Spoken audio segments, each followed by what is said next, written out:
अध्याय 39।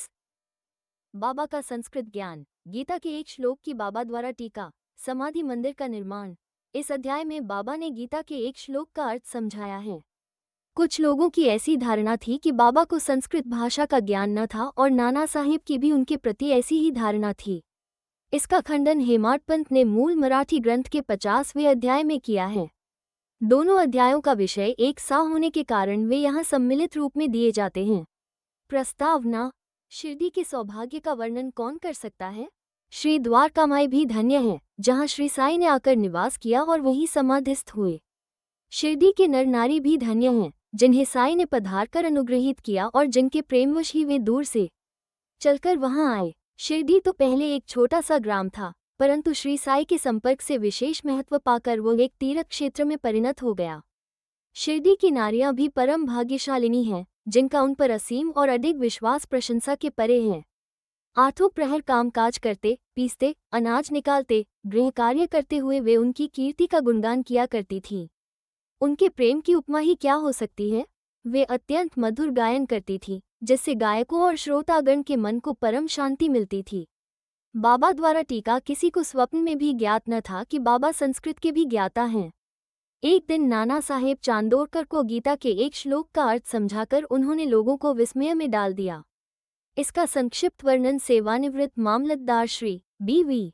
देव ने मराठी साई लीला पत्रिका के भाग 4 स्फुट विषय पृष्ठ 563 में छपवाया है। इसका संक्षिप्त विवरण साई बाबाज चार्टर्स एंड सेइंग्स पुस्तक के 61वें पृष्ठ पर और the wondrous Saint Sai Baba के पृष्ठ 36 पर भी छपा है। ये दोनों पुस्तकें श्री बी.वी. नरसिंह स्वामी द्वारा रचित हैं। श्री बी.वी. देव ने अंग्रेजी में तारीख 27/9/1936 को एक वक्तव्य दिया है, जो कि नरसिंह स्वामी द्वारा रचित पुस्तक के भक्तों के अनुभव भाग 3 में छापा गया है।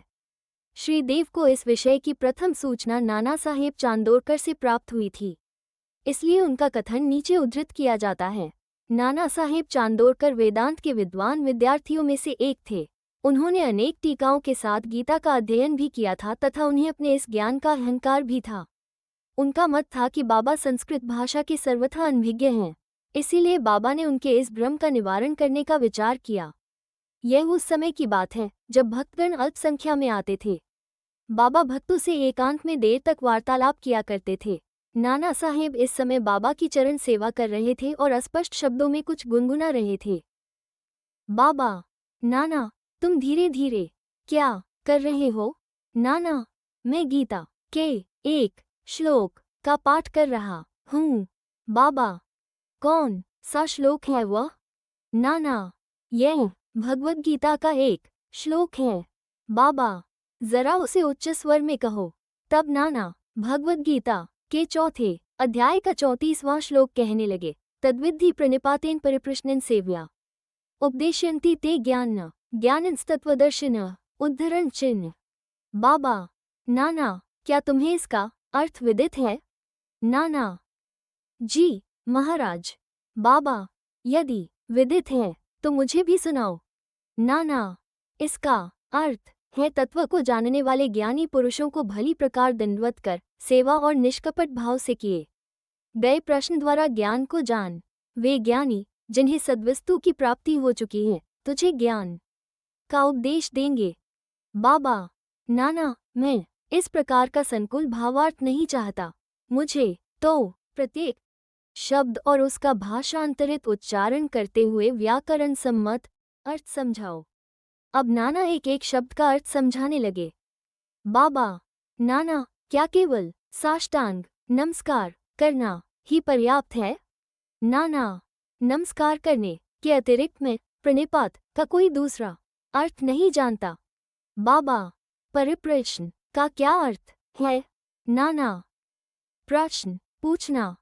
बाबा, प्रश्न का क्या अर्थ है। नाना, वही। बाबा, यदि परिप्रश्न और प्रश्न दोनों का अर्थ एक ही है तो फिर व्यास ने परि उपसर्ग का प्रयोग क्यों किया। नाना, मुझे तो परिप्रश्न का अन्य अर्थ विदित नहीं है। बाबा, सेवा, यहाँ किस प्रकार की सेवा से आशय है। नाना, वही जो हम लोग सदा आपकी करते रहते हैं। बाबा, क्या ये उद्धरण सेवा पर्याप्त है? नाना, और इससे अधिक सेवा का कोई विशिष्ट अर्थ मुझे ज्ञात नहीं है। बाबा, दूसरी पंक्ति के उपदेशन्ति ते ज्ञान में क्या तुम ज्ञान शब्द के स्थान पर दूसरे शब्द का प्रयोग कर इसका अर्थ कह सकते हो? नाना, जी हाँ। बाबा, कौन सा शब्द? नाना, अज्ञानम। बाबा, उद्धरण ज्ञान न के बजाय उस शब्द को जोड़कर क्या इस श्लोक का अर्थ निकलता है? नाना, जी नहीं। शांका भाष्य में इस प्रकार की कोई व्याख्या नहीं है। बाबा, नहीं है तो क्या हुआ? यदि अज्ञान शब्द के प्रयोग से कोई उत्तम अर्थ निकल सकता है तो उसमें क्या आपत्ति है? नाना, मैं नहीं जानता कि उसमें अज्ञान शब्द का किस प्रकार प्रयोग होगा। बाबा, कृष्ण ने अर्जुन को क्यों ज्ञानियों या तत्वदर्शियों को नमस्कार करने, उनसे प्रश्न पूछने और सेवा करने का उपदेश किया था? क्या स्वयं कृष्ण तत्वदर्शी नहीं थे, वस्तुतः स्वयं ज्ञान स्वरूप? नाना, जी हाँ, वे ज्ञान अवतार थे, परंतु मुझे ये समझ में नहीं आता कि उन्होंने अर्जुन से अन्य ज्ञानियों के लिए क्यों कहा? बाबा, क्या तुम्हारी समझ में नहीं आया? अब नाना हतप्रभ हो गए, उनका घमंड चूर हो चुका था। तब बाबा स्वयं इस प्रकार अर्थ समझाने लगे, ज्ञानियों को केवल साष्टांग नमस्कार करना पर्याप्त नहीं है, हमें सद्गुरु के प्रति अनन्य भाव से शरणागत होना चाहिए। केवल प्रश्न पूछना पर्याप्त नहीं, किसी कुप्रवृत्ति या पाखंड या वाक्य जाल में फंसाने या कोई त्रुटि निकालने की भावना से प्रेरित होकर प्रश्न नहीं करना चाहिए, वरन प्रश्न उत्सुकतापूर्वक केवल मोक्ष या आध्यात्मिक पथ पर उन्नति प्राप्त करने की भावना से ही प्रेरित होकर करना चाहिए। मैं तो सेवा करने या अस्वीकार करने में पूर्ण स्वतंत्र हूँ। जो ऐसी भावना से कार्य करता है वो सेवा नहीं कही जा सकती। उसे अनुभव करना चाहिए कि मुझे अपने शरीर पर कोई अधिकार नहीं है। इस शरीर पर तो गुरु का ही अधिकार है और केवल उनकी सेवा के निमित्त ही वो विद्यमान है। इस प्रकार आचरण करने से तुम्हें सद्गुरु द्वारा ज्ञान की प्राप्ति हो जाएगी, जैसा कि पूर्व श्लोक में बताया गया है। नाना को ये समझ में नहीं आ सका कि गुरु किस प्रकार अज्ञान की शिक्षा देते हैं। कि आगे टीका में लिखा है, क्या ज्ञान में अज्ञान नष्ट करने के अतिरिक्त कोई और भेद भी है? अंधकार नष्ट करने का अर्थ प्रकाश है। जब हम द्वैत नष्ट करने की चर्चा करते हैं तो हम अद्वैत की बात करते हैं, जब हम अंधकार नष्ट करने की बात करते हैं तो उसका अर्थ है कि प्रकाश की बात करते हैं। यदि हम अद्वैत की स्थिति का अनुभव करना चाहते हैं तो हमें द्वैत की भावना नष्ट करनी चाहिए। यह अद्वैत स्थिति प्राप्त होने का लक्षण है। द्वैत में रहकर अद्वैत की चर्चा कौन कर सकता है? जब तक वैसी स्थिति प्राप्त न हो तब क्या उसका कोई अनुभव कर सकता है? शिष्य श्री सद्गुरु के समान ही ज्ञान की मूर्ति है। उन दोनों में केवल अवस्था, उच्च अनुभूति, अद्भुत अलौकिक सत्य, अद्वितीय योग्यता और ऐश्वर्य योग में भिन्नता होती है। सद्गुण निर्गुण निराकार सच्चिदानंद हैं। वस्तुतः वे केवल मनुष्य जाति और विश्व के कल्याण के निमित्त स्वेच्छापूर्वक मानव शरीर धारण करते हैं, परंतु नरदेह धारण करने पर भी उनकी सत्ता की अनंतता में कोई बाधा उपस्थित नहीं होती। उनकी आत्म उपलब्धि, लाभ, दैविक शक्ति और ज्ञान सदा एक से रहते हैं। शिष्य का भी तो यथार्थ में वही स्वरूप है, परंतु अनगिनत जन्मों के कारण उसे अज्ञान उत्पन्न हो जाता है। और देखो, अज्ञानेनावृ ज्ञानने मुह्यन्ति जन्तवः। उद्धरण चिन्ह, जैसा कि वहाँ बतलाया गया है, उसे भ्रम हो जाता है कि मैं जीव हूँ, एक प्राणी हूँ, दुर्बल और असहाय हूँ।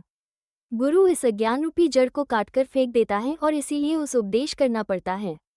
ऐसे शिष्य को जो जन्म जन्मांतरों से यह धारणा करता आया है कि मैं तो जीव, दुर्बल और असहाय हूँ, गुरु सैकड़ों जन्मों तक ऐसी शिक्षा देते हैं कि तुम ही ईश्वर हो, सर्वशक्तिमान और समर्थ हो। तब कहीं जाकर उसे किंचित मात्र भास होता है कि यथार्थ में मैं ही ईश्वर हूँ। सतत भ्रम में रहने के कारण ही उसे ऐसा भास होता है कि मैं शरीर हूँ, एक जीव हूँ तथा ईश्वर और यह विश्व मुझसे एक भिन्न वस्तु है। ये तो केवल एक भ्रम मात्र है जो अनेक जन्म धारण करने कारण उत्पन्न हो गया है। कर्मानुसार प्रत्येक प्राणी की सुख दुख की प्राप्ति होती है। इस भ्रम, इस त्रुटि और इस अज्ञान की जड़ को नष्ट करने के लिए हमें स्वयं अपने से प्रश्न करना चाहिए कि यह अज्ञान कैसे पैदा हो गया, वो अज्ञान कहाँ है, और इस त्रुटि का दिग्दर्शन कराने को ही उपदेश कहते हैं। अज्ञान के नीच लिखे उदाहरण हैं, मैं एक जीव हूँ, शरीर ही आत्मा है, ईश्वर, विश्व और जीव भिन्न भिन्न तत्व हैं। मैं ईश्वर नहीं हूँ, शरीर आत्मा नहीं है इसका बोध न होना, इसका ज्ञान न होना कि ईश्वर, विश्व और जीव एक ही हैं। जब तक इन त्रुटियों का उसे दिग्दर्शन नहीं कराया जाता, तब जग शिष्य को ये कभी अनुभव नहीं हो सकता कि ईश्वर, जीव और शरीर क्या हैं, उनमें क्या अन्योन्याश्रित संबंध है तथा वे परस्पर भिन्न हैं या अभिन्न हैं अथवा एक ही हैं। इस प्रकार की शिक्षा देना और भ्रम को दूर करना ही अज्ञान का ज्ञानोपदेश कहलाता है। अब प्रश्न ये है कि जीव जो स्वयं ज्ञान मूर्ति है, उसे ज्ञान की क्या आवश्यकता है? उपदेश का हेतु तो केवल त्रुटि को उसकी दृष्टि में लाकर अज्ञान को नष्ट करना है।